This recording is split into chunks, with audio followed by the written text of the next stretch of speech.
Seorang pria asal Makassar, Sulawesi Selatan bernama Tony Lamba Pasaribu mengkritik keras kebijakan Presiden Prabowo Subianto Kamis 14 Agustus 2025. Pria yang berprofesi sebagai lawyer ini bahkan berani menyebut Prabowo adalah presiden paling bodoh sepanjang sejarah. Wah, berani sekali ya bapak ini, nggak takut dipidana apa? Nah guys, ternyata Tony ini nggak takut dipidana, karena dia bilang tahu aturan soal itu. Artinya Prabowo tak bisa mempidana dia. Tony juga menyebut dia menyesal memilih Prabowo jadi presiden. Katanya macan Asia, ternyata cuma omon-omon belaka, ujar Tony. Nah guys, coba kita dengar kritikannya berikut ini dan silahkan komen. Presiden Republik Indonesia yang digadang-gadang sebagai macan Asia, ternyata hanya macan ompong yang memelihara kucing. Segala kebijakan-kebijakan yang dikeluarkan oleh pemerintah kita sekarang ini ternyata tidak berpihak kepada rakyat dan hanya omon-omon. Negara kita negara yang sumber daya alamnya itu sangat luar biasa banyaknya. Mulai dari tambang minyak, emas, nikel, batu bara, gas bumi, dan lain sebagainya. Termasuk hasil hutan. Itu kemana hasilnya semua? Dan juga uang-uang hasil sitaan daripada koruptor yang nilainya sampai triliunan-triliunan, bahkan ribu triliun yang disita dari koruptor. Itu di mana semua? Sementara kita rakyat ini dijajali dengan segala tagihan-tagihan pajak. Semua dikenai pajak. Apa negara ini harus hidup dari pajak yang rakyat berikan? Ini tidak adil. Dalam pemerintahan Prabowo sekarang, ternyata kita tidak menemukan apa artinya seorang pemimpin negara yang bijaksana. Ternyata hanya pemimpin yang bodoh, yang menjual data dari rakyat Indonesia ke luar negeri, yang akibatnya nanti sangat rentan terhadap manusia-manusia tidak bertanggung jawab terhadap akun-akun rakyat Indonesia, apalagi yang berhubungan dengan masalah keuangan atau bank. Bisa ditutup orang bank apa kita, rekening kita. Bisa dicuri orang uang kita. Itulah yang paling negatif untuk rakyat kecil. Janganlah dulu tentang masalah-masalah yang lain. Kenapa saya bilang negara kita ini sekarang tidak adil? Sementara sumber daya kita banyak, sumber daya alam kita banyak, hasil tambang kita banyak. Itu uangnya kemana semua? Seharusnya itu sudah bisa menghidupi rakyat Indonesia. Tapi kita harus dibebani lagi dengan pembayaran pajak. Pajak inilah, pajak itulah, pajak inilah. Sementara kehidupan masyarakat sekarang semakin susah. Dalam Undang-Undang Dasar 1945 pasal 33, ya, bahwa bumi, air, dan kekayaan alam dikelola oleh negara dan digunakan untuk kemakmuran seluruh rakyat. Ya. Kemakmuran yang bagaimana bisa kita temukan sekarang? Ekonomi tidak berjalan dengan baik. Negara kita ini sekarang tidak baik-baik saja. Negara yang baik-baik saja itu adalah ketika masyarakatnya, rakyatnya itu sejahtera. Kita tidak boleh melihat segelintir orang yang kaya raya, yang hidup di kota sana. Segelintir orang tersebut bukan melambangkan atau mencerminkan kehidupan bangsa ini yang bagaimana sekarang sedang morak-marik rakyatnya. Saya bingung dengan kebijakan-kebijakan seorang presiden yang katanya jenderal macan Asia, ternyata hanya kucing ompong. Seperti apa peliharaannya itu? Bacot semua, bacot. Padahal demokrasi ekonomi itu harus, ya, ekonomi yang berkerakyatan, yang tujuan akhirnya adalah demi kesejahteraan rakyat. Tetapi apa yang kita lihat sekarang?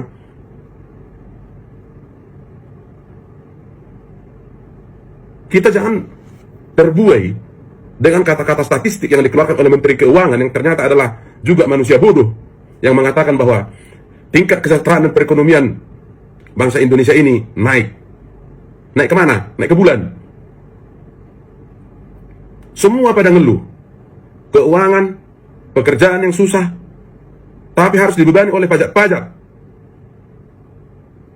Negara harus mementingkan rakyat, bukan hanya mementingkan pejabat-pejabat dengan segala rencana-rencana yang tak masuk akal. Bullshit semua. Masa mau memikirkan rumah untuk anggota DPR lah, memikirkan rumah untuk inilah, menteri lah. Gila negara ini sekarang. Kalau Bapak Presiden Prabowo tidak mampu memimpin negara ini lebih baik, silakan mengundurkan diri. Daripada kami rakyat ini turun ke jalan untuk memaksa Bapak lengser, lebih terhormat Bapak mengundurkan diri. Karena apa? Hasilnya tidak ada kami lihat yang signifikan untuk sekarang. Penegakan hukum amburadul, ya, yang Bapak berencana menaikkan gaji hakim lah 250%. Kan gila itu namanya. Menaikkan gaji pegawai negeri sipil lah. memberikan tanah untuk ormas-ormas lah. Pakai otak Pak, pakai. Anda itu dipilih, ya, bukan hanya untuk menjadi presiden saja, tapi tugas dan fungsi presiden itu harus sebagai penentu kebijakan-kebijakan, ya, bagaimana negara ini ke depannya, yang terkait dengan kesejahteraan rakyat, yang kemudian Bapak ajukan ke DPR untuk disahkan. Jenderal apaan kau? Kami masyarakat berhak mengkritik ketika presiden itu tidak bisa seperti apa yang rakyat harapkan. Pemberian amnesti lah, pemberian abolisi lah, jelas mereka adalah koruptor, tapi Bapak bebaskan. Kan lucu kau. Kami kira Bapak itu yang betul-betul makan aja seperti yang Bapak garang-garang, ternyata kau hanya kucing garong. Apa? Mau Bapak pidanakan saya? Nggak bisa lagi.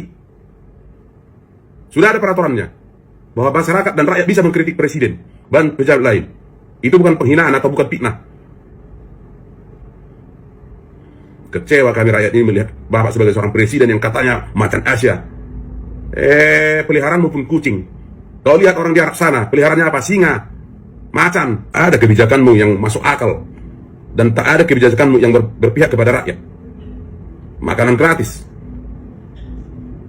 Makanan gratis apa untuk anak sekolah itu? Itu hanya untuk sebagai kamuflase aja itu. Karena memang tidak berbobot memberi makan rakyat. Bukan seperti itu caranya memberi makan rakyat. Bapak memberikan nasi kepada, memang ada baiknya, tapi lebih banyak tidak baiknya. Karena apa? Pengusaha-pengusaha catering itu yang beruntung. Bahkan kadang anak-anak tidak dimakannya nasi itu. Karena apa? Kayak nasi kucing. Yang cocoknya itu dimakan oleh ternak.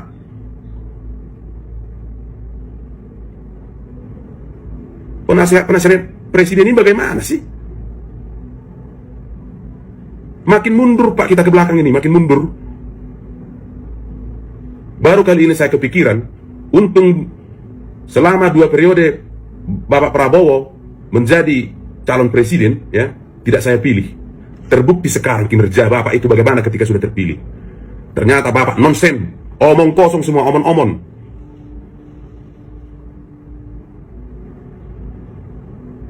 Kalau merasa Bapak tidak sanggup dengan usia yang sudah semakin tua, ya mundur.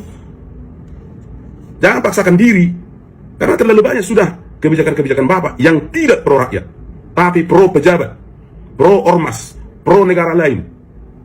Selain ketololan dengan menjual data ke Amerika Serikat, yang lebih tolol dan lebih absurd lagi adalah kebijakan PPATK berhak memblokir rekening di bank yang tidak terpakai selama 3 bulan. Itu pelanggaran hak asasi manusia, bos. Bapak belajar dari mana? Penasihatmu, menterimu dari mana pendidikannya semua?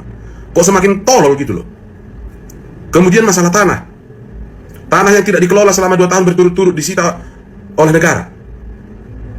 Kebijakan macam apa itu? Kok jadi kita mundur ke zaman sebelum kemerdekaan? Zaman kolonial? Menghilangkan hak rakyat secara semena-mena. Seandainya itu tanah warisan, ya, jadi disita oleh negara karena tidak dipelihara atau dipakai selama 2 tahun. Peraturan goblok semua. Ya suka-suka orang terhadap tanahnya. Mau dibiarkan dulu dipakai sebagai lapangan bola kek, mau dibiarkan dulu untuk penghijauan kek, selama 2 tahun atau beberapa tahun. Tapi negara akan menyitanya kalau tidak dipakai selama 2 tahun. Kan gila. Kalau mengeluarkan kebijakan itu dipikirkan dulu. Jangan seperti PPATK itu. Dikeluarkan kebijakan, kemudian dibatalkan. Tapi sudah ada efek negatifnya kepada orang lain. Bahkan ada orang yang sudah meninggal karena rekeningnya tidak bisa dicairkan. Itu namanya membunuh secara tidak langsung. Jangan karena Bapak Presiden jadi suka-sukamu.